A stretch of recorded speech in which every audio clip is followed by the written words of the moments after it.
Mamá, ya te he dicho que no traigas esto aquí. Tu comida me da asco y espanta a la clientela.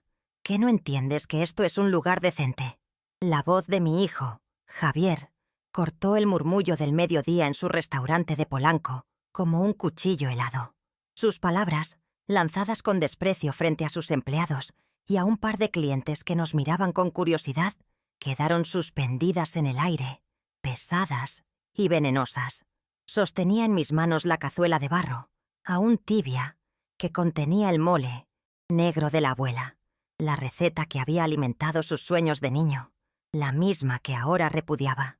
Mis ojos se encontraron con los suyos, fríos y distantes, desprovistos de cualquier rastro del niño que una vez fui a buscar a la escuela, aquel que me abrazaba con sus manitas sucias de tierra y alegría. En ese instante, rodeada por el lujo artificial de su lugar decente, comprendí que el hijo que yo había criado ya no existía. En su lugar había un extraño que vestía su piel y que me miraba como si yo fuera una mancha en su impecable tapiz de éxito. Mi cuerpo no se movió. Mis manos, aferradas a las asas de la cazuela, no temblaron. Continué mirándolo, observando cómo su mandíbula se tensaba, esperando mi reacción, quizás un llanto, un reproche, una escena que confirmara su narrativa de que yo era una anciana sentimental y fuera de lugar.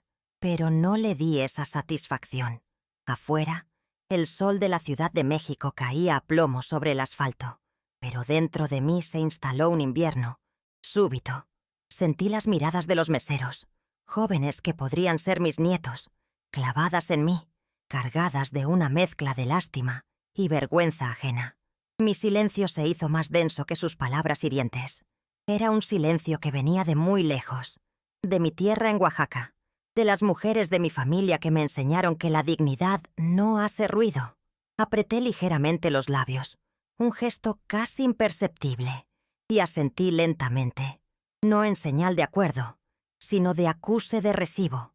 El mensaje había sido entregado, y por primera vez lo había escuchado con absoluta y aterradora claridad. Por dentro, el dolor fue una cosa física, una piedra helada que se alojaba en el centro de mi pecho y me dificultaba la respiración. Cada latido del corazón era un eco sordo de la palabra asco, asco. La comida que preparé moliendo los chiles y las especias a mano, como me enseñó mi madre. La comida con la que pagué sus estudios, sus primeros trajes, el depósito para este mismo local que ahora pisaba con tanta arrogancia. Un frío recorrió mi espina dorsal, un frío que no era de vejez, sino de una profunda y amarga revelación. Era el frío del desamor, de la ingratitud convertida en arma. Imaginé mis propias manos, arrugadas y manchadas por el trabajo de toda una vida, siendo vistas por mi hijo como algo sucio, algo que debía esconderse.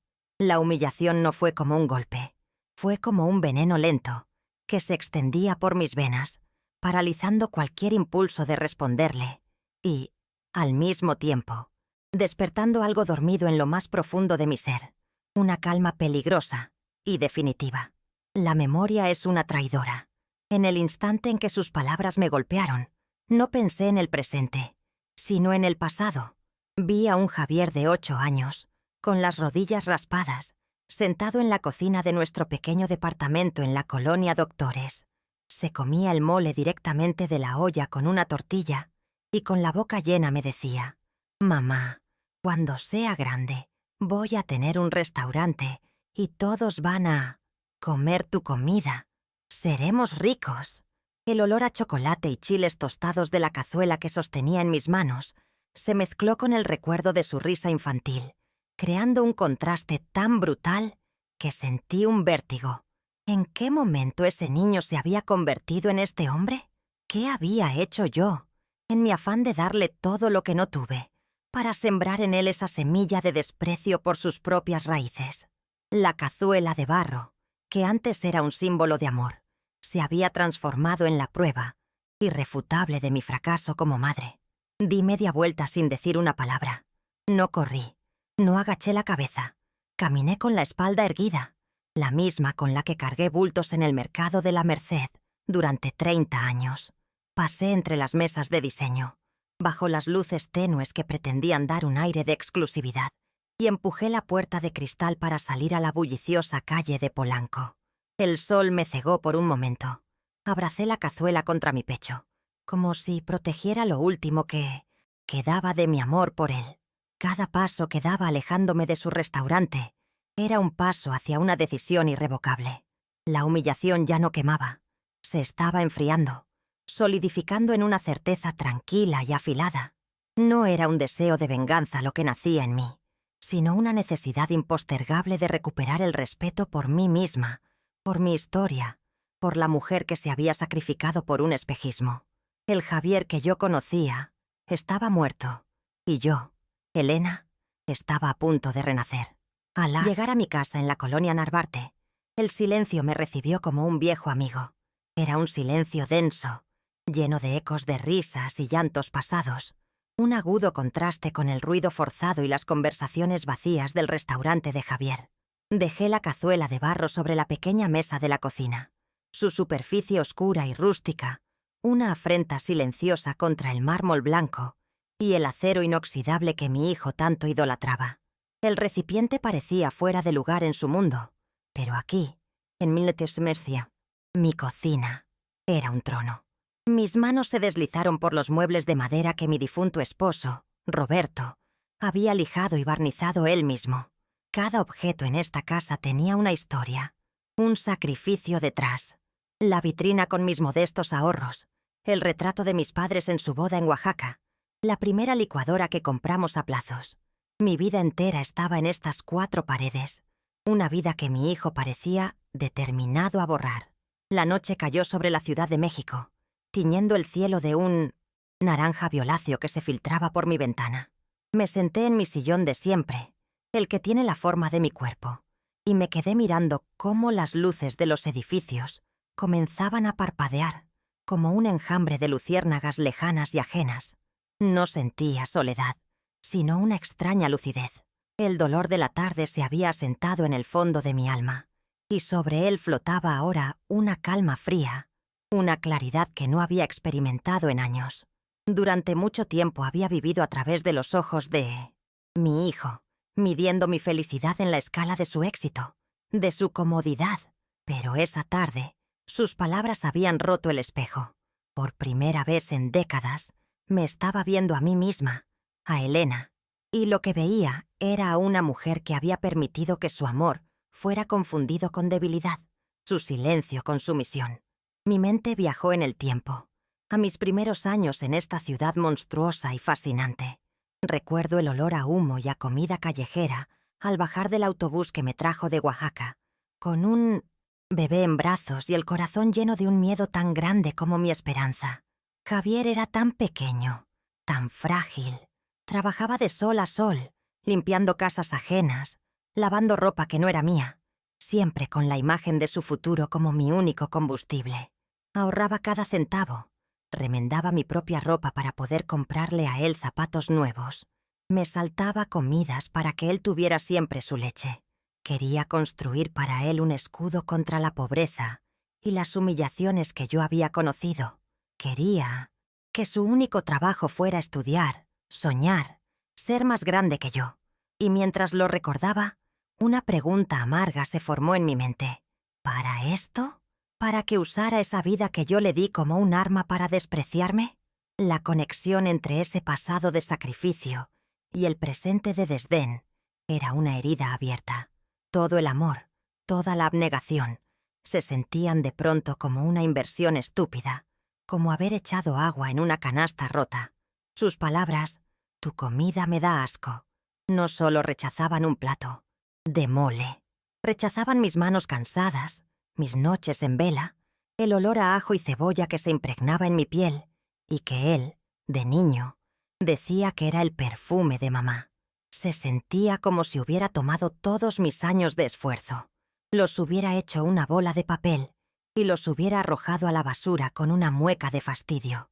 Había construido un rey, y éste, desde su trono, me declaraba indigna de entrar en su palacio. La ingratitud es un ácido que disuelve los recuerdos más dulces, dejándote solo, con el esqueleto amargo de la decepción. Recordé el día de su graduación de la universidad, la primera en nuestra familia. Lloré en silencio mientras lo veía recibir su diploma de administración de empresas. Semanas después, lo llevé con los ojos vendados a una agencia de autos. Con los ahorros de casi 10 años, le había comprado un Tsuru de segunda mano. No era mucho, pero era suyo. Sus ojos brillaron con una alegría que creí sincera. Me abrazó con fuerza, levantándome del suelo, y me dijo al oído: «Gracias, mamá. Te juro que todo esto te lo voy a pagar con creces. Nunca te faltará nada. Siempre te cuidaré». Esas palabras, que en su momento fueron el bálsamo para todas mis fatigas, ahora resonaban en mi cabeza como una burla cruel. El hombre que prometió cuidarme era el mismo que hoy me había exhibido públicamente como una vergüenza. El cuidado se había transformado en desprecio, la promesa en una mentira. Empecé a cuestionarme a mí misma, como tantas veces lo hacen las madres. ¿Fue mi culpa? ¿Le di demasiado? Tal vez mi error fue protegerlo tanto de la lucha que nunca aprendió el valor de las cosas. Le serví el éxito en bandeja de plata, sin explicarle el costo de cada ingrediente.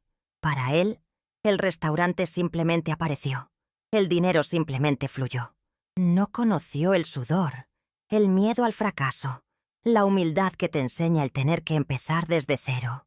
Mi amor incondicional se convirtió en su privilegio, en un derecho adquirido que no requería gratitud ni reciprocidad. Construí para él un mundo sin espinas, y ahora él no entendía por qué debía agradecerle a la jardinera. La culpa, sin embargo, se fue disipando lentamente, reemplazada por una certeza más dura. Mi error no fue amarlo. Mi error fue permitir que olvidara de dónde venía. Y entonces, como un relámpago en la oscuridad de mis pensamientos, apareció el recuerdo de una tarde de hace 5 años, en la notaría de mi viejo amigo, el licenciado Morales. Estábamos firmando los papeles para la compra del local, en Polanco. «Pon todo a tu nombre, Elena», me aconsejó. «Javier puede ser el gerente, el administrador, lo que quiera, pero la propiedad y el negocio, que sean tuyos». Recuerdo mi respuesta, casi ofendida. «Pero, licenciado, es mi hijo. Confío en él». Su respuesta fue sabia, y ahora lo veía, profética. La confianza es el cimiento, Elena, pero los papeles son las columnas que sostienen la casa. El dinero cambia a la gente. Esto no es por desconfianza, es por protección. Para ambos. Dudé, al final seguí su consejo. Javier, en su emoción y arrogancia, apenas miró los documentos. Firmó donde se le indicó, ansioso por empezar a jugar al empresario. Ese recuerdo lo cambió todo. La sensación de ser una víctima indefensa comenzó a evaporarse. No estaba desamparada. Aquella firma, aquel acto de prudencia nacido del consejo de un amigo leal, era mi poder oculto. El licenciado Morales no solo me había ayudado a proteger mi patrimonio, me había dado, sin saberlo, la herramienta para proteger mi dignidad. Me di cuenta de que, durante todos estos años, mientras Javier construía su fantasía de ser un hombre hecho a sí mismo, yo había sido la dueña silenciosa de su escenario, la verdadera propietaria de su reino de apariencias. La ironía era tan amarga como satisfactoria. Él, que me creía ignorante y anticuada, no tenía idea de la solidez de los cimientos que yo había puesto bajo sus pies, cimientos que ahora yo, y solo yo, tenía el poder de retirar. Fue en ese preciso instante que la decisión se tomó. No nació de la rabia ni del odio. Nació de una calma glacial, de un despertar silencioso. Era como si una llama pequeña pero intensa se hubiera encendido en el centro de mi pecho, quemando los últimos vestigios de dolor y autocompasión. No quería venganza. No buscaba su ruina por placer. Lo que buscaba era algo mucho más fundamental: justicia. La justicia de restablecer el orden natural de las cosas, de recordarle que el respeto no es opcional y que la gratitud es la renta que pagamos por el amor que recibimos. La certeza de lo que debía ser se apoderó de mí con una fuerza tranquila e inquebrantable. Ya no había dudas, ni vacilaciones. El camino se dibujó frente a mí, claro y nítido. Javier necesitaba una lección, y yo, su madre, sería la encargada de impartirla. Comprendí que ser madre no es solo dar, cuidar y perdonar infinitamente. A veces, la forma más profunda de amor es poner un límite. Es enseñar que las acciones tienen consecuencias. Había pasado toda mi vida absorbiendo sus errores, sus descuidos, sus pequeñas crueldades, pensando que mi amor incondicional lo haría recapacitar. Pero me equivoqué. Mi perdón constante se había convertido en permiso. Le había enseñado que podía herirme sin costo alguno. La lección más importante que podía darle ahora no era un plato de comida caliente, sino el plato frío de la realidad. Tenía que enseñarle que el mundo que yo había construido para él podía ser desmantelado con la misma determinación con la que fue creado. Y esa lección, aunque dolorosa, era el último y más grande acto de amor que podía ofrecerle al hombre en que se había convertido. Mi pensamiento voló hacia mi abuela, una mujer zapoteca de mirada fiera y manos sabias. Ella solía decir: «Mija, no levantes la voz, mejora tu argumento». Nunca la vi gritar, pero su presencia imponía un respeto absoluto. Enfrentaba las injusticias con una dignidad de acero, con acciones, no con palabras. Sentí su fuerza corriendo por mis venas. La herencia de un linaje de mujeres que habían sobrevivido a todo, sin perder jamás su esencia. No estaba sola en esto. Actuaba por mí, por mi dignidad, pero también por ellas, por el honor de su memoria. El mole que Javier despreció era su receta, su legado. Al humillar mi comida, había insultado a todas las mujeres que me precedieron, y eso era una deuda que debía ser saldada. Mi plan no sería un arrebato de ira, sería un acto meditado, ejecutado con la misma precisión y paciencia con la que mi abuela molía el cacao en su metate. Con la decisión tomada, la noche se transformó. Ya no era un manto de tristeza, sino un refugio para la estrategia. Comencé a visualizar los pasos del día siguiente. Primero, buscaría la carpeta de cuero marrón en el fondo de mi armario, donde guardaba los documentos importantes, la escritura del local, el acta constitutiva de la empresa, los contratos. Luego, a primera hora, llamaría al licenciado Morales. Necesitaría su asesoría para asegurar que cada paso fuera legal e irrefutable. Después contactaría a un cerrajero y a un notificador. La escena se formaba en mi mente con una claridad cinematográfica. El restaurante en su hora pico, lleno de gente. El sol del mediodía entrando por los ventanales. La llegada silenciosa. La entrega de la notificación. El cambio de cerraduras. Todo se haría sin levantar la voz, con la calma de quien sabe que tiene la razón y el poder de su lado. Miré mi reflejo en el cristal oscuro de la ventana. La mujer que me devolvía la mirada no era la misma de la tarde. Sus ojos ya no estaban empañados por la herida. Tenían un brillo nuevo, una dureza tranquila. Las arrugas en mi rostro ya no me parecían solo surcos de vejez, sino mapas de una vida de resiliencia. Vi en mi reflejo a mi madre y a mi abuela. Vi a la joven que llegó a la ciudad con un bebé y un sueño. Vi a la mujer que había construido un imperio desde una cocina humilde. Ya no era solo la mamá de Javier, era Elena. Y Elena estaba a punto de recordarles a todos, incluido a su propio hijo, quién era ella en realidad. El peso en mi pecho no había desaparecido, pero su naturaleza había cambiado. Ya no era la piedra de la humillación, era el ancla de mi propósito. En el torbellino de mis recuerdos, también apareció el rostro de Sofía, mi nuera. Recordé sus comentarios sutiles, sus críticas veladas envueltas en falsos halagos. «Suegrita, qué tradicional es usted», decía, mientras arrugaba la nariz ante mis guisos. «Javier necesita un menú más internacional para su clientela. Usted entiende, ¿verdad?» Durante años, ignoré esas pullas, atribuyéndolas a la brecha generacional, a su deseo de encajar en un mundo que no era el mío. Ahora veía claramente su papel en la transformación de mi hijo. Ella era la que le susurraba al oído, la que alimentaba su vergüenza por sus orígenes, la que pulía su arrogancia hasta hacerla brillar. No era solo Javier, era un esfuerzo conjunto para borrarme, para convertirme en una anécdota, vergonzosa de un pasado que querían enterrar. La obsesión de Javier y Sofía con las apariencias era una enfermedad. Creían que el valor de una persona se medía por la marca de su ropa o el código postal de su residencia. Habían olvidado, o quizás nunca supieron, que la verdadera riqueza no se exhibe, se siente. La autenticidad, el trabajo duro, la lealtad, la gratitud, esos eran los verdaderos pilares.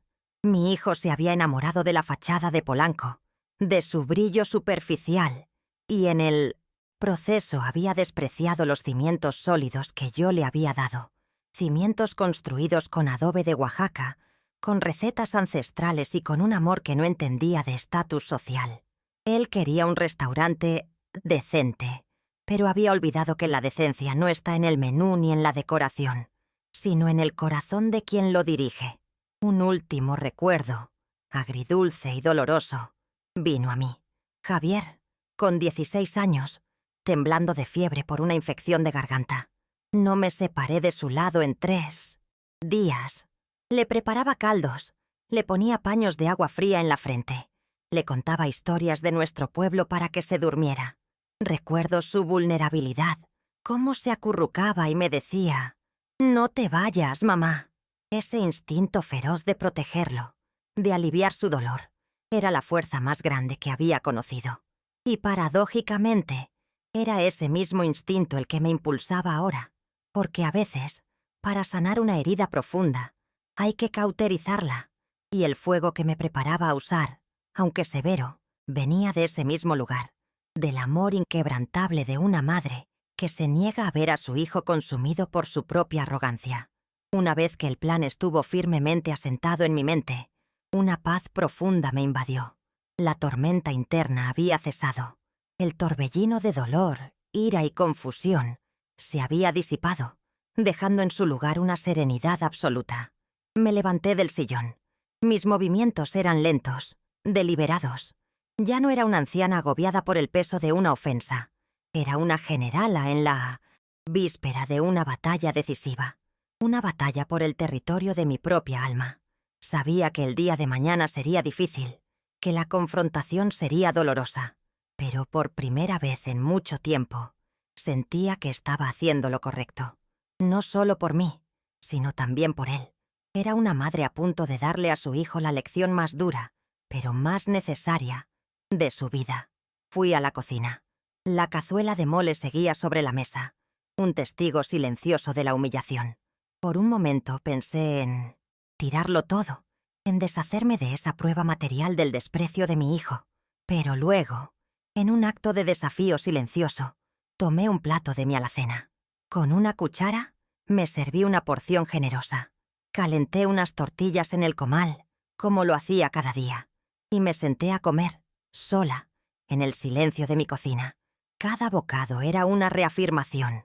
Esto no era asco. Esto era mi herencia, era el sabor de mi tierra, el trabajo de mis manos, el amor de mi linaje, y mientras comía, saboreando la compleja mezcla de chiles y especias, sentí que recuperaba mi fuerza. Mi comida no era el problema era su falta de alma, y eso, a diferencia de un mal guiso, no tenía remedio fácil. La mañana siguiente me desperté antes de que el primer rayo de sol se asomara por la ventana. No había dormido mucho, pero no sentía cansancio, sino una energía extraña, una claridad de propósito que afilaba cada uno de mis sentidos. El aire de la mañana era fresco y prometedor. Hice mi café de olla como cada día, el aroma a canela y piloncillo llenando mi pequeña cocina. El ritual era el mismo, pero yo era diferente. Cada gesto, desde moler el grano hasta servir el líquido humeante en mi taza de barro, lo hacía con una deliberación nueva. No había prisa, no había ansiedad. Había la calma de una marea que ha cambiado de dirección y que avanza, lenta pero imparable, hacia la orilla.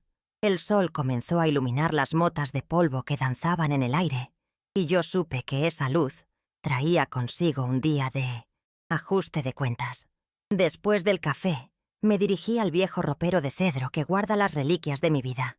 En el fondo, debajo de manteles bordados y álbumes de fotos, estaba la carpeta de cuero marrón que buscaba. Al tomarla, sentí su peso y su textura familiar. La abrí sobre la mesa y el olor a papel viejo me transportó a la notaría del licenciado Morales. Allí estaban todos. La escritura del local a mi nombre, Elena Martínez Upudea, de González. El acta constitutiva de la empresa, donde yo figuraba como socia mayoritaria y administradora única. La licencia de funcionamiento, expedida a mi favor. No eran solo papeles. Eran la materialización de mi sudor, la prueba legal de mi existencia más allá de ser la mamá de Javier. Pasé mis dedos sobre mi firma. Una caligrafía temblorosa pero firme. Esos documentos eran mi voz. Y hoy, por fin, iban a hablar por mí. Con los papeles extendidos frente a mí, tomé el teléfono. Marqué el número del licenciado Morales. Un número que sabía de memoria. Su voz, rasposa por los años y el cigarro, contestó al segundo timbrazo. «Elena, qué milagro», dijo con genuino afecto. No me anduve con rodeos ni con lamentos. «Benito, buenos días. Necesito tu ayuda», le dije con una firmeza que incluso a mí me sorprendió. «¿Recuerdas los papeles del local de Polanco? Llegó el momento de ejecutar las cláusulas. Quiero cerrar el negocio y recuperar mi propiedad. Hoy mismo». Hubo un breve silencio al otro lado de la línea. No me preguntó por qué. Me conocía lo suficiente para saber que si había llegado a este punto, mis razones eran inamovibles. «Entendido, Elena. Dame una hora para revisar todo, y te veo en mi despacho a las 10. Sé exactamente qué hacer». Mientras esperaba, me preparé para el día, no como la madre que va de visita, sino como la mujer que va a reclamar lo que es suyo. Abrí el ropero y busqué en el fondo, envuelto en papel de seda, un vestido que solo usaba en ocasiones especiales. Era de un color azul oscuro, de corte, sencillo pero elegante. Uno que me hacía sentir erguida y digna. Me peiné el cabello cano, en un chongo apretado, el mismo peinado de mi abuela. Me miré al espejo y vi a una extraña familiar. Era yo, pero con una armadura invisible.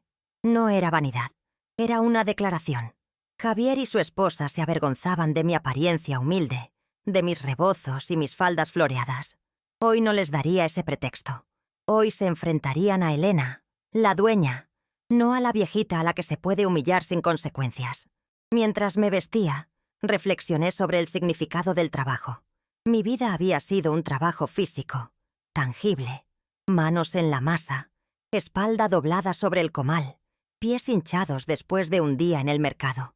El trabajo de Javier, en cambio, me parecía etéreo, hecho de llamadas telefónicas, reuniones y sonrisas para los clientes importantes. Él hablaba de crear conceptos, de branding, de experiencias. Pero, ¿qué sabía él de crear algo desde la nada, con el puro esfuerzo de tus músculos, la tenacidad de tu espíritu? Creía que el restaurante era su creación, pero solo había decorado un edificio que mi trabajo le había comprado. Se había olvidado de que para que una planta dé flores, alguien tiene que haber labrado la tierra y sembrado la semilla con las manos sucias. Justo cuando estaba por salir, sonó mi teléfono. Era Javier. Su nombre en la pantalla me provocó una punzada de un dolor antiguo, pero la ahogué de inmediato. Contesté. Su voz no era de arrepentimiento, sino de irritación. «Mamá, te he estado llamando. ¿Se puede saber qué fue el numerito de ayer? Sofía está muy disgustada. Hiciste una escena y nos avergonzaste frente a los inversionistas. Espero que llames para disculparte con ella». Quedé en silencio, escuchando la magnitud de su ceguera. Ni una pizca de remordimiento. En su universo, la ofendida era su esposa. La víctima era él. La humillación que yo había sufrido ni siquiera registraba en su radar. Su llamada, que seguramente pretendía ser una reprimenda para ponerme en mi lugar, fue el último clavo en el ataúd de mi vacilación. Mi reacción a su llamada ya no fue de dolor, sino de una lástima profunda y distante, la que se siente por alguien que ha perdido completamente el rumbo. Su arrogancia era un muro tan alto que le impedía ver la realidad. Estaba tan acostumbrado a que yo absorbiera sus faltas de respeto que ni siquiera podía concebir que esta vez fuera diferente. Su exigencia de una disculpa era tan absurda, tan delirante, que casi me provocó una risa amarga. Respiré hondo, manteniendo la calma que me había prometido. «Tengo cosas que hacer, Javier. Hablamos después», le dije con una voz neutra, carente de toda emoción. Y antes de que pudiera replicar, colgué el teléfono. El puente de la comunicación se había derrumbado, y él ni siquiera se había dado cuenta de que estaba del otro lado, solo. Salí de mi casa y caminé hacia la estación del metro. El aire de la ciudad me envolvió, con su mezcla de olores y su ritmo frenético. Dentro del vagón, rodeada de rostros anónimos, me sentí parte de algo real. Obreros con las manos callosas, estudiantes con mochilas llenas de libros, oficinistas con el cansancio dibujado en la cara, todos luchando, todos trabajando. Sentí una profunda conexión con ellos, una solidaridad silenciosa. Eran el verdadero corazón de México, un corazón que mi hijo, en su burbuja de Polanco, había olvidado cómo latir. Este viaje en metro, en las entrañas de la ciudad, me reafirmó en mi propósito. Estaba luchando por algo más que un local comercial. Estaba luchando por la dignidad de la gente como yo, la gente que construye el mundo en silencio. La oficina del licenciado Morales era como él, antigua, un poco desordenada, pero llena de una sabiduría sólida. Me recibió con un abrazo paternal. Extendí los documentos sobre su escritorio de caoba. Los revisó con una lentitud meticulosa, asintiendo para sí mismo. «Todo está en perfecto orden, Elena. Eres la dueña absoluta. Él es solo un gerente con un poder notarial que puedes revocar en cualquier momento». Su mirada era seria, pero comprensiva. No hubo juicios, solo apoyo incondicional. «Haremos esto de la manera más limpia y contundente posible. Un notificador público dará fe del acto y un cerrajero asegurará el inmueble. Él no podrá hacer absolutamente nada». Sentí un enorme alivio al saber que la ley, esa cosa abstracta y lejana, estaba de mi lado. Desde el despacho de Benito, hice las llamadas necesarias. Primero un hombre de voz grave que me aseguró su presencia a la 1 de la tarde en punto. «Llegaré con la notificación de terminación de contrato de administración y revocación de poderes», explicó con una jerga legal que Benito me traducía. Luego llamé a un cerrajero, un servicio de 24 horas. «Necesito un cambio de todas las cerraduras de un local comercial en Polanco. A la 1:15, por favor». El hombre al otro lado de la línea fue eficiente y directo. Cada llamada era un paso más, una pieza del mecanismo que se ponía en marcha. Estaba construyendo, con la misma metodicalidad con la que preparo un mole, la escena final del acto de arrogancia de mi hijo. Mientras Benito redactaba los documentos finales, mi mente se desvió hacia la naturaleza de la maternidad. Siempre pensé que ser madre significaba construir un nido y mantener a tus polluelos a salvo bajo tus alas. Pero ahora entendía que hay un momento en que la mayor prueba de amor es empujarlos del nido. No por crueldad, sino para obligarlos a volar por sí mismos. O, en el caso de Javier, para obligarlos a sentir la dureza del suelo. Mi protección constante se había convertido en una jaula dorada que le había impedido madurar. Al quitarle el restaurante, no solo estaba recuperando mi propiedad, le estaba quitando las muletas. Era un acto de amor severo, quizás el más difícil de mi vida, pero sentía en lo más profundo de mi ser que era absolutamente necesario. Al salir de la oficina del abogado, sentí la necesidad de hacer una parada más. Caminé hasta una sucursal de mi banco y pedí un estado de cuenta. La joven de la ventanilla me entregó el papel con una sonrisa profesional. Lo miré con detenimiento. Allí estaban mis ahorros de toda la vida. Una suma modesta pero suficiente, producto de mi trabajo y de una administración cuidadosa de las ganancias que el restaurante sí generaba. Ganancias que Javier creía que eran suyas para malgastar. Ver esos números, negros sobre blanco, fue una reafirmación de mi independencia. No necesitaba su dinero, no necesitaba su mundo. Él era el que me necesitaba a mí, aunque fuera demasiado arrogante para admitirlo. Guardé el papel en mi bolso. Era mi declaración de independencia, mi fondo de libertad. De camino a Polanco, el taxi pasó por una de esas calles llenas de cafés y boutiques de lujo. Y entonces la vi. Sofía. Estaba sentada en una terraza, riendo a carcajadas con dos amigas. Levantaba una bolsa nueva, de una marca cuyo nombre no podía pronunciar, para que las otras la admiraran. Llevaba unas gafas de sol tan grandes que le cubrían media cara. Se veía radiante, despreocupada, completamente ajena a la tormenta que estaba a punto de desatarse sobre su mundo perfecto. La imagen fue un golpe, pero también un combustible. Esa vida de lujos, esa felicidad construida sobre mi humillación, tenía las horas contadas. Ellos habían brindado con champán mientras yo tragaba mis lágrimas. Hoy, el brindis sería mío, aunque lo hiciera en silencio y con un vaso de agua. Pensé en el legado que quería dejar.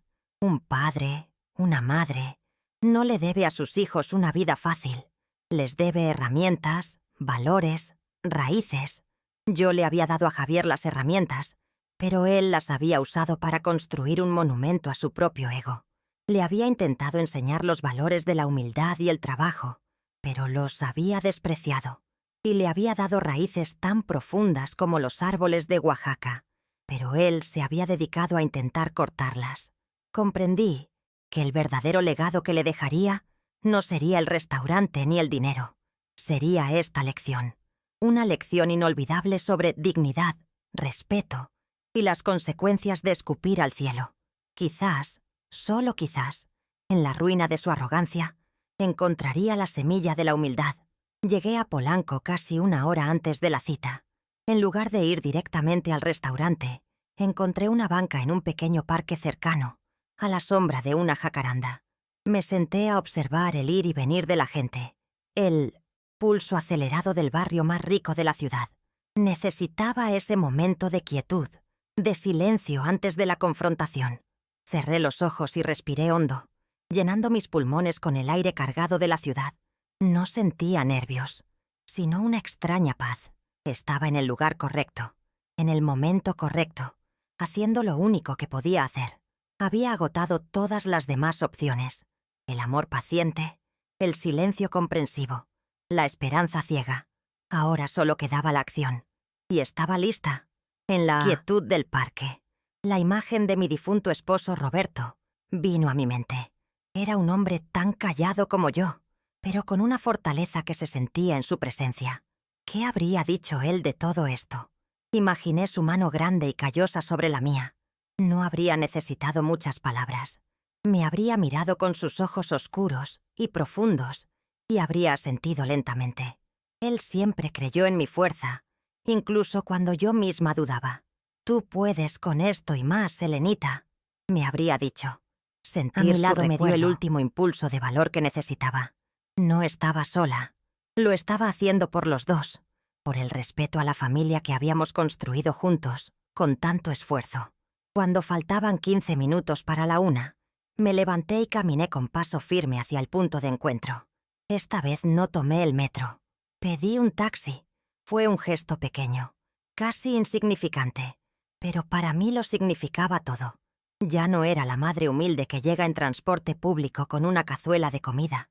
Era la propietaria, la dueña, llegando a una cita de negocios. El taxi se deslizó por las calles arboladas de Polanco, y yo miraba los edificios de lujo no con envidia, ni con resentimiento, sino con la distancia de quien sabe que el verdadero valor no reside en esas estructuras de cristal y acero. Mi valor estaba en mi historia, en mi dignidad, y eso era algo que nadie podía quitarme. A una cuadra del restaurante, me bajé del taxi. Tal como habíamos acordado, el licenciado Morales, el Swan notificador y el cerrajero ya estaban esperando. Eran 3 hombres, de aspecto serio y profesional. Mi pequeño ejército silencioso. Benito me dio una sonrisa tranquilizadora y me entregó una copia de la notificación. «Todo listo, Elena. Cuando tú digas».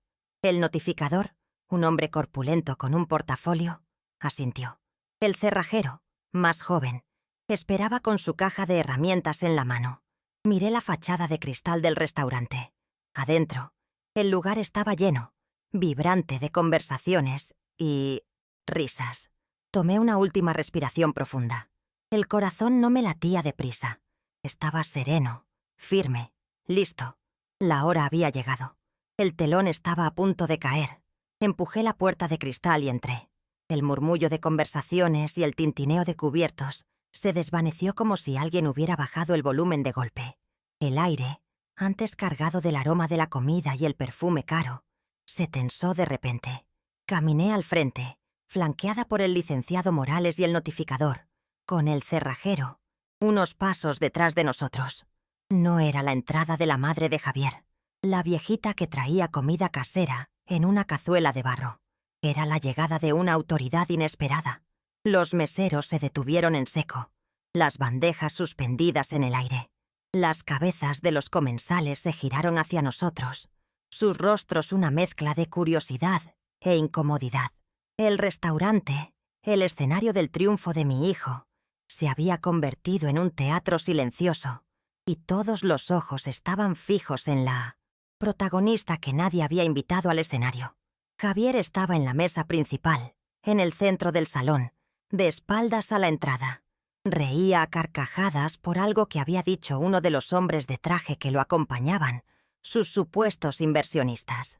Al sentir el cambio en el ambiente, su risa se cortó.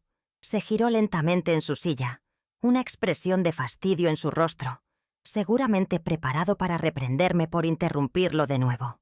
Pero su expresión cambió al verme. Vio mi vestido, mi postura, a los hombres serios que me acompañaban.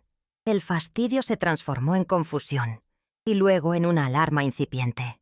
Se puso de pie, un movimiento torpe y apresurado, con la intención de interceptarnos antes de que llegáramos a su mesa, de contener la escena que intuía estaba a punto de estallar y que arruinaría su importante almuerzo. Cada paso que di sobre el suelo de madera pulida resonó en el silencio. El trayecto desde la puerta hasta su mesa me pareció eterno. Podía sentir el peso de cada mirada sobre mí, pero no me afectaban. Mi mundo se había reducido a un pasillo recto que terminaba en mi hijo. Ignoré a los clientes que susurraban, a los empleados que me miraban con una mezcla de miedo y asombro. Mi vista estaba clavada en Javier, en su rostro que palidecía a cada paso que yo daba. Él representaba cada sacrificio, cada humillación, cada noche de insomnio. Y yo, en ese momento, caminaba para reclamar el pago de esa deuda, no en dinero, sino en dignidad. Mi calma era mi arma, mi resolución era mi escudo. No necesitaba gritar para que el mundo supiera que estaba allí para cambiarlo todo. Finalmente llegué a su mesa. Los inversionistas nos miraban con el ceño fruncido, claramente molestos por la interrupción. Javier abrió la boca para decir algo, probablemente una orden para que me fuera, pero yo no le di tiempo. Con un movimiento lento y deliberado, saqué la notificación legal de mi bolso. El papel blanco, doblado con precisión, contrastaba con la oscura madera de la mesa. Sin decir una palabra, lo coloqué frente a él, justo al lado de su copa de vino tinto. El sonido seco del papel al golpear la superficie fue el único ruido en todo el local. Un sonido pequeño pero cargado de una finalidad irrevocable. Fue el primer golpe, el anuncio de que el juego de apariencias se había terminado y las reglas de la realidad estaban a punto de imponerse. Levanté la vista y lo miré directamente a los ojos. Mi voz, cuando salió, fue clara y firme, sin un atisbo de temblor, proyectándose en el silencio del restaurante. Javier, a partir de este momento, el restaurante está permanentemente cerrado. Hice una pequeña pausa, dejando que el peso de esas palabras se asentara en el aire, que todos las escucharan y las entendieran. Luego, añadí con la misma serenidad cortante: he venido solamente a recoger las llaves. No había ira en mi tono, no había resentimiento, solo la exposición de un hecho, una decisión tomada y ejecutada. El poder no reside en el grito, sino en la capacidad de redefinir la realidad con unas pocas palabras tranquilas, y en ese instante yo había demolido la suya. Javier parpadeó, incrédulo. Una risa corta y nerviosa escapó de sus labios. Era la risa de alguien que se niega a entender lo que está pasando, que busca desesperadamente una explicación que no implique el colapso de su mundo. «¿Qué es esto, mamá? ¿Te volviste loca?», dijo, intentando mostrar una falsa seguridad frente a sus invitados. «Este no es el momento ni el lugar para tus dramas. Ya hablamos de esto. Por favor, retírate. Estás haciendo el ridículo». Su intento de humillarme de nuevo, de reducir mi acción a un drama de anciana, fue su último error. Fue la patada final a la puerta que yo ya estaba cerrando. Miró a sus inversionistas, buscando su complicidad, pero ellos ya no sonreían. Solo observaban la escena con una atención fría y calculadora. Fue entonces cuando el licenciado Morales dio un paso al frente. Su presencia emanaba una autoridad tranquila pero imponente. Se ajustó las gafas y habló con la voz clara y precisa de un hombre acostumbrado a dominar las salas de justicia. «Señor González, con todo respeto, esto no es un drama», dijo, señalando el documento sobre la mesa. «Es una notificación legal. Se le informa de la revocación inmediata de todos sus poderes como administrador y de la terminación definitiva de las operaciones comerciales de este establecimiento. La señora Elena Martínez de González es la única y legítima propietaria, tanto del nombre comercial como de este inmueble. Le ruego que coopere». Cada palabra era un martillazo sobre la frágil estructura de mentiras sobre la que Javier había construido su vida. Recuperé la palabra, y esta vez mi voz llevaba el peso de una vida entera. «Este inmueble es mío, Javier. El negocio es mío. La receta del mole que te da asco es de mi abuela», dije, y la mención de ese detalle pareció golpearlo físicamente. «Yo te di la oportunidad de construir algo, de ser alguien, y tú la cubriste con tu falta de respeto y tu vergüenza por nosotros. La lección de hoy, hijo, no es sobre negocios, es sobre la gratitud». Mi confesión no fue un arrebato, fue una sentencia, la revelación de mi poder oculto, mantenido en silencio durante años, no como un arma secreta, sino como una última red de seguridad que él mismo me había obligado a quitar. En ese momento, dejé de ser su madre sumisa y me convertí en la personificación de su consecuencia. El efecto Devastador. fue... Vi cómo el color desaparecía de su rostro, dejándolo con una palidez cerosa. Sus ojos, antes llenos de arrogancia, ahora estaban abiertos de par en par, reflejando puro pánico y negación. Tartamudeó, intentando formar palabras que no salían. «No, eso no es cierto. Tú no puedes». Su mirada saltó de mí al licenciado Morales y luego a sus inversionistas. Estos últimos ya no lo miraban a él, sino a mí, con una nueva luz en sus ojos. Habían estado haciendo negocios con un impostor, con un gerente que se creía rey. La humillación de Javier fue total, pública y ejecutada con la precisión de un cirujano. El hombre que se creía en la cima del mundo estaba descubriendo frente a todos que ni siquiera era dueño del suelo que pisaba. En un último y patético intento por recuperar el control, intentó alzar la voz. «¡Esto es ridículo! Yo construí este lugar. ¡Seguridad!», gritó buscando a los guardias. Pero los dos hombres de la entrada estaban tan paralizados como el resto del personal. Los meseros, los cocineros que se asomaban por la puerta de la cocina, todos me miraban a mí. En sus ojos no vi miedo, sino una especie de alivio, de justicia poética. Habían sido testigos de sus malos tratos, de su arrogancia diaria, y ahora, en silencio, estaban presenciando el regreso de la verdadera dueña. El poder de Javier, que se basaba en el miedo y en una autoridad prestada, se evaporó en el instante en que la verdadera fuente de poder se hizo presente. Hice un gesto, casi imperceptible con la cabeza, una señal para mi pequeño ejército. El notificador dio 2 pasos hacia el centro del salón y con una voz potente que no necesitaba gritar, anunció: «Por orden expresa de la propietaria, este local cesa sus operaciones de forma inmediata. Agradecemos a todos los clientes que concluyan sus consumiciones y se retiren en orden. Al mismo tiempo, El sonido metálico y repetitivo del taladro del cerrajero comenzó a perforar el silencio. Estaba cambiando la cerradura de la puerta principal. Un sonido que era la banda sonora del fin del reinado de Javier.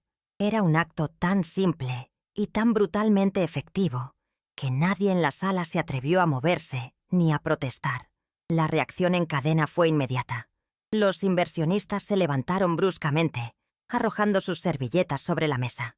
Uno de ellos, el que parecía el líder, se inclinó hacia Javier y le siseó algo al oído, una frase corta y llena de veneno que hizo que mi hijo se encogiera. Luego, se marcharon sin siquiera mirarme.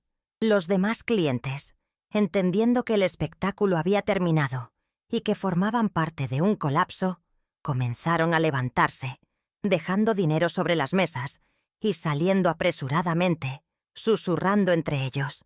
El restaurante, que minutos antes era un hervidero de actividad, se estaba vaciando a una velocidad asombrosa, como un cuerpo desangrándose. El imperio de Javier se disolvía ante sus propios ojos, paralizado en medio del caos, despojado de su autoridad y de su público. Javier finalmente se derrumbó. Ya no había ira en su rostro, ni arrogancia, solo un desamparo absoluto. Me miró, y por primera vez en años, vi en sus ojos al niño perdido que alguna vez fue. «Mamá», susurró, la palabra apenas audible, cargada de una súplica desesperada. «Por favor, no hagas esto». Era el último recurso del que se ha quedado sin argumentos. La apelación a un lazo que él mismo se había encargado de pisotear y envenenar. Pero esa palabra, mamá, ya no tenía poder de detenerme. La madre que perdonaba todo había muerto el día anterior en ese mismo lugar. No respondí a su súplica. Mi silencio fue la respuesta más elocuente. Ya no había nada que decir.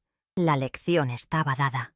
Lo miré por última vez, no con odio, sino con una profunda y triste finalidad. Vi en él los restos del hombre que pudo haber sido y la cruda realidad del hombre en que se había convertido. Luego me di la vuelta. El licenciado Morales me abrió la puerta. Caminé hacia la salida sin mirar atrás, con la espalda erguida. Al cruzar el umbral, escuché detrás de mí el sonido más satisfactorio y definitivo, el chasquido metálico del nuevo cerrojo al encajar en su lugar. La puerta de mi pasado acababa de cerrarse, y yo, por fin, era libre. La vida, después de la tormenta, no comenzó con un estruendo, sino con un silencio profundo y sanador. La mañana siguiente al cierre del restaurante, me desperté en mi cama, y por primera vez en años no sentí esa opresión familiar en el pecho, esa ansiedad anticipatoria de la próxima falta de respeto, del próximo deser. El aire en mi habitación parecía más ligero, más fácil de respirar. Me levanté y preparé mi café, y el silencio de la casa ya no era un recordatorio de mi soledad, sino el lienzo en blanco de mi nueva libertad. No había un teléfono que temer, una visita que me causara estrés. Estaba sola, sí, pero no me sentía sola. Me sentía completa. El peso que había cargado por tanto tiempo, el de la esperanza y la decepción, se había desvanecido. En su lugar, había una calma que no recordaba haber sentido nunca. Días después, volví al local en Polanco. Usé la nueva llave para abrir la puerta y entré en el espacio, ahora vacío y silencioso. El sol se filtraba por los grandes ventanales, iluminando las motas de polvo que flotaban en el aire. El lugar conservaba el fantasma del restaurante de Javier, las mesas de diseño apiladas en un rincón, las luces frías apagadas, un menú olvidado sobre la barra. Caminé lentamente por el salón, mis pasos resonando en el vacío. No sentía tristeza ni rencor. Sentía una especie de melancolía por el sueño que pudo haber sido, pero, sobre todo, sentía una oleada de posibilidades. Este lugar, comprado con mi sudor, no tenía por qué ser un mausoleo de la ingratitud. Podía ser otra cosa. Podía ser mío, de verdad. La primera decisión que tomé fue la más sencilla y la más radical. Contraté a un par de pintores y les di una sola instrucción. Quería color. Quería el amarillo brillante del sol de Oaxaca, el azul añil de sus textiles, el rojo profundo de los chiles secos. Adiós a los grises pretenciosos, a los negros elegantes que mi hijo y mi nuera habían elegido para proyectar una imagen que no les pertenecía. Mientras los pintores trabajaban, yo misma me puse a lijar las paredes. El acto físico de raspar la pintura vieja se sentía como una purificación, como si estuviera quitando las capas de falsedad para revelar la verdadera alma del lugar. Con cada brochazo de color que cubría las paredes, sentía que el espacio volvía a respirar, que volvía a la vida. Luego busqué a algunos de los antiguos empleados. No a los gerentes que imitaban la arrogancia de Javier, sino a los de abajo. A María, la mujer que limpiaba la loza y que siempre me saludaba con una sonrisa tímida. A Pedro, el joven ayudante de cocina que venía de un pueblo cerca del mío y que me miraba con respeto. Les ofrecí volver a trabajar, pero esta vez para mí.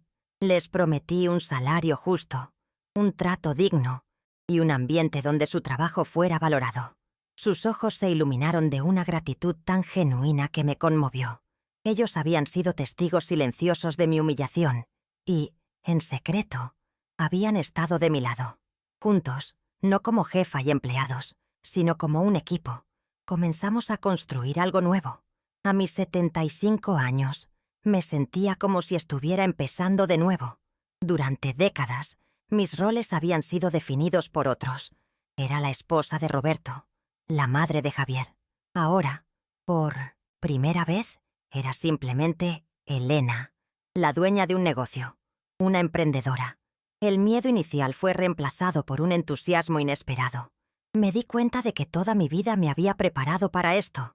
La administración de mi humilde hogar, el estirar cada peso, el planificar las comidas, el tratar con proveedores en el mercado.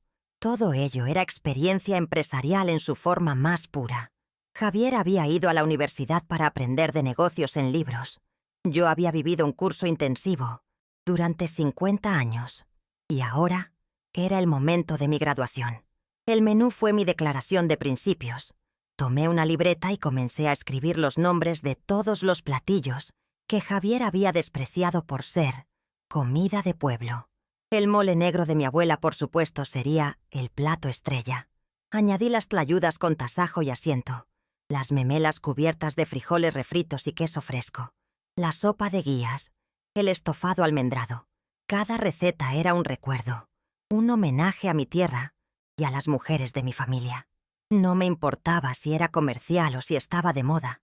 Era mi verdad, mi herencia, servida en un plato. Cocinar estos platillos no era un trabajo, era un acto de amor y de rebelión. Era la afirmación de que mi cultura, mi historia y mi sabor no eran motivo de vergüenza, sino de orgullo. El día que abrimos las puertas de la cocina de Elena, no hubo una gran inauguración. No hubo prensa, ni gente importante. Simplemente puse un letrero escrito a mano en la puerta que decía «Ya estamos abiertos» y coloqué macetas con geranios de colores vivos en las ventanas. Los primeros clientes fueron los vecinos, atraídos por el olor a guisado que se escapaba a la calle. Entraban con curiosidad y se sentaban en las sencillas mesas de madera que habíamos comprado. Les servíamos nosotros mismos, con sonrisas y sin pretensiones. La comida no era un concepto, era simplemente comida, caliente, sabrosa, hecha con paciencia y con los mejores ingredientes que podía encontrar en el mercado. Y entonces ocurrió el milagro de las cosas auténticas. El restaurante comenzó a prosperar, no por publicidad, sino por el boca a boca. Un cliente le contaba a otro sobre la señora de Polanco que cocina como Los Ángeles. La gente venía buscando algo más que solo alimento. Venían buscando el calor de un hogar, el sabor de la memoria. Nuestro pequeño local se convirtió en un refugio en medio de la frialdad del barrio. Ejecutivos, estudiantes, familias, turistas, todos se sentaban, juntos, unidos por el placer de una comida honesta. El éxito de la cocina de Elena era la prueba irrefutable de que mi hijo había estado equivocado en todo. No era mi comida la que espantaba a la clientela, era su falta de alma. Mi alegría ya no dependía de grandes logros, sino de pequeños momentos. La encontraba en la sonrisa de un cliente al probar el primer bocado de mole, en las conversaciones con la gente que se acercaba a la cocina para felicitarme, en enseñar a Pedro los secretos para tostar los chiles sin que se amarguen. Redescubrí el placer de ir al mercado de Jamaica a las 5 de la mañana, de hablar con los vendedores, de tocar y oler los productos frescos. Mi vida se llenó de un propósito tangible, de una rutina que no me agotaba, sino que me llenaba de energía. No estaba construyendo un imperio financiero, estaba tejiendo una comunidad alrededor de mi cocina, y esa riqueza era mucho más satisfactoria. La noticia de la caída de Javier me llegaba a través de murmullos y conversaciones ajenas. Escuché que los inversionistas lo habían demandado, acusándolo de fraude por haberse presentado como el dueño. Su nombre se había vuelto tóxico en el círculo de restaurantes de lujo. Nadie quería contratarlo. Tuve que enterarme por una prima lejana que él y Sofía habían perdido su lujoso departamento y se habían mudado a un pequeño piso rentado en una colonia mucho más modesta. Cada noticia era como una piedra que caía en un pozo profundo. No sentía alegría, ni un ápice de «te lo dije». Lo que sentía era un dolor sordo, el dolor de una madre que ve a su hijo cosechar exactamente lo que sembró. La verdadera prueba de fuego para la relación de Javier y Sofía no fue la humillación pública, sino la ausencia de dinero.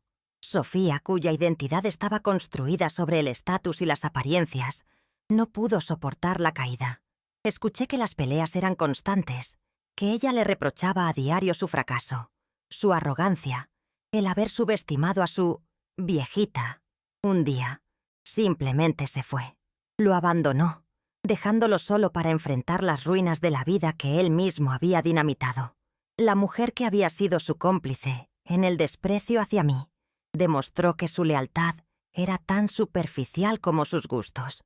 Javier se quedó completamente solo, despojado de su negocio, de su estatus y de su esposa. En mi nueva vida el restaurante se convirtió en mucho más que un negocio. Se transformó en el corazón de una pequeña comunidad.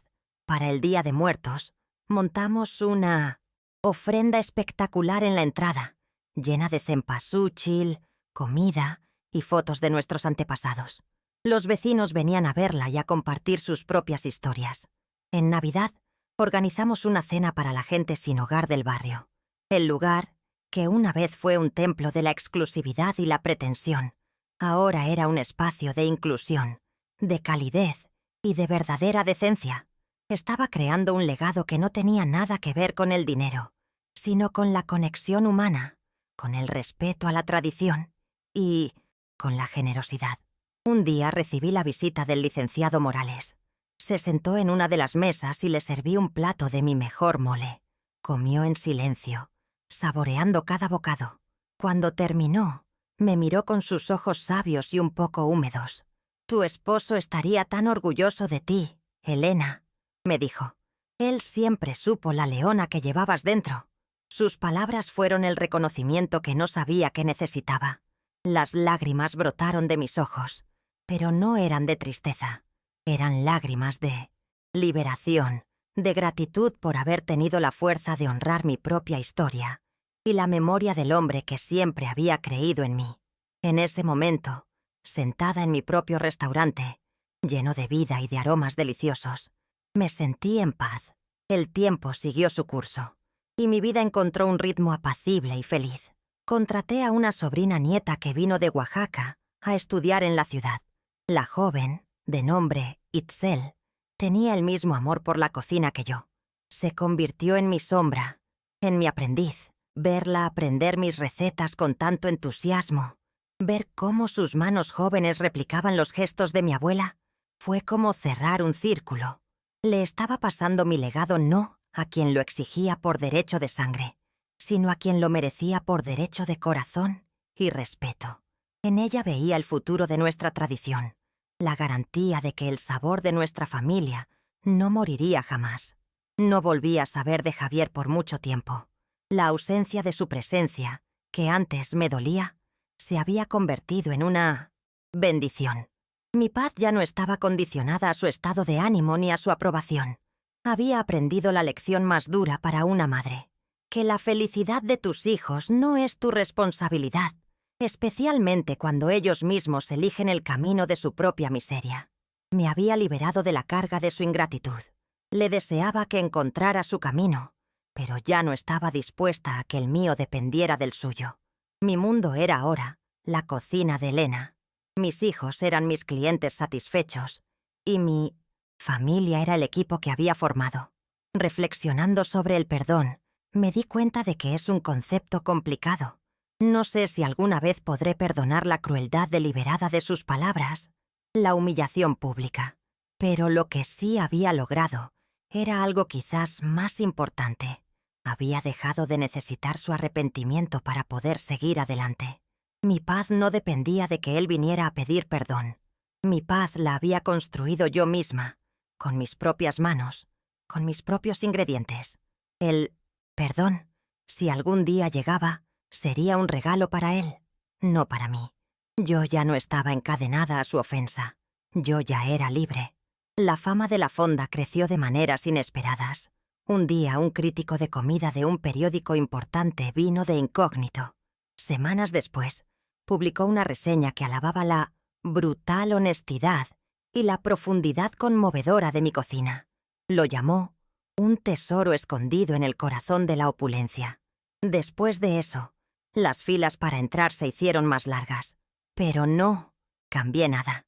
Seguí usando las mismas recetas, comprando en el mismo mercado, tratando a cada cliente con la misma calidez. El éxito no me mareó, porque no era un éxito basado en la moda, sino en la raíz. Y las raíces, como bien sabía, son lo que te mantiene firme cuando los vientos del éxito soplan fuerte. El dinero que ganaba ahora tenía un propósito diferente. Ya no era para cumplir los caprichos de un hijo malcriado. Una parte la usaba para mejorar el restaurante y pagar bien a mi gente. Otra parte la ahorraba para mi vejez, para asegurarme de no depender nunca más de nadie. Y una tercera parte la destinaba a ayudar. Financié los estudios de los hijos de María, la lavaplatos. Envié una donación a la escuela de mi pueblo en Oaxaca. El dinero dejó de ser una fuente de conflicto para convertirse en una herramienta de construcción, en una forma de devolver al mundo un poco de la bondad que yo había recibido. A veces, por la noche, después de que el último cliente se iba y el restaurante quedaba en silencio, me sentaba en una de las mesas con una taza de chocolate caliente. Miraba a mi alrededor, las paredes coloridas, las sillas de madera, la cocina limpia y reluciente, y sentía una satisfacción tan profunda que me llenaba el alma. Había transformado un lugar de dolor en un espacio de alegría. Había convertido la humillación en dignidad. Había demostrado que la autenticidad es el ingrediente más poderoso de todos. No había vengado una ofensa. Había reclamado mi vida. Y el resultado era más dulce que cualquier postre que pudiera cocinar. La historia de mi hijo se convirtió en una especie de leyenda urbana en el barrio. La gente hablaba del empresario arrogante que fue puesto en su lugar por su madre. Pero yo nunca participé en esos chismes. Cuando alguien me preguntaba por él, simplemente respondía con un vago «Espero que esté bien». Su fracaso no era mi victoria. Mi victoria era mi paz, mi restaurante, mi nueva vida. Mi triunfo no consistía en verlo caer, sino en haberme levantado yo misma con más fuerza que nunca. Su historia era suya, con sus propias lecciones que aprender. La mía, por fin, me pertenecía por completo. Un día, mientras regaba los geranios de la ventana, vi a un hombre parado al otro lado de la calle. Estaba delgado, demacrado, y vestía ropa gastada. Llevaba una gorra para ocultar su rostro, pero reconocí su postura. Era Javier. Se quedó allí un largo rato, simplemente mirando el restaurante, mi restaurante, con su nombre pintado en colores vivos sobre la puerta. No intentó cruzar la calle, no intentó hablarme. Solo miró. No sé qué pensamientos cruzaban su mente. Quizás remordimiento, quizás ira, quizás solo una profunda y amarga nostalgia por todo lo que había perdido.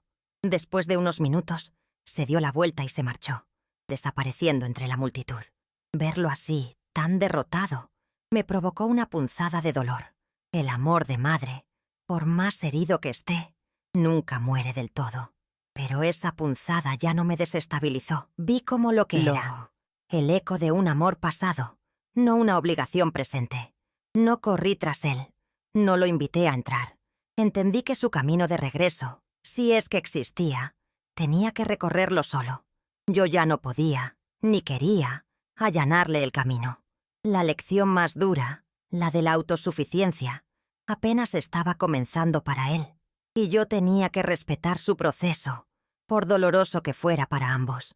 Mi comunidad ahora eran las personas que se sentaban a mis mesas, eran las parejas que celebraban sus aniversarios, las familias que traían a sus hijos a probar su primera tlayuda, los oficinistas que encontraban un respiro en su ajetreado día. Escuchaba sus historias, compartía sus risas. El restaurante se convirtió en una extensión de mi propia casa, y mis clientes en una especie de familia extendida. Había perdido un hijo por la arrogancia, pero había ganado cientos de conexiones genuinas. La vida, en su extraña manera de equilibrar las cosas, me había quitado algo para darme mucho más. Veces pienso en la palabra asco, la palabra que lo empezó todo. Cómo una sola palabra puede tener el poder de destruir, pero también de crear. La palabra de Javier intentó destruirme, reducirme a nada, pero en lugar de eso, se convirtió en la semilla de mi renacimiento. Me obligó a mirarme a mí misma, a reevaluar mi vida y a reclamar mi valor. El veneno que él me lanzó se transformó, por una extraña alquimia de la dignidad, en mi antídoto. Su desprecio fue el catalizador que me liberó de una vida de sumisión silenciosa y me empujó hacia mi verdadero yo. La vejez, que para muchos es una época de retiro y descanso, para mí se convirtió en la etapa más activa y gratificante de mi vida. Descubrí que el propósito no tiene edad y que la fuerza no reside en los músculos, sino en el espíritu. Me convertí en un ejemplo para otras mujeres de mi edad en el barrio, mujeres que quizás se sentían invisibles o subestimadas. Me demostré a mí misma y al mundo que nunca es tarde para reescribir tu propia historia, para tomar las riendas y convertirte en la protagonista de tu propia vida. El legado, entendí finalmente, no es lo que dejas para la gente, es lo que dejas en la gente. El legado de Javier habría sido un restaurante de moda, efímero y sin alma. Mi legado es el sabor del mole de mi abuela en la boca de un extraño. Es el recuerdo de una comida cálida en un día frío. Es la inspiración para que alguien más defienda su propia dignidad. Es un legado intangible, tejido con hilos de respeto, autenticidad y resiliencia. Y es un legado que me llena de un orgullo sereno y profundo.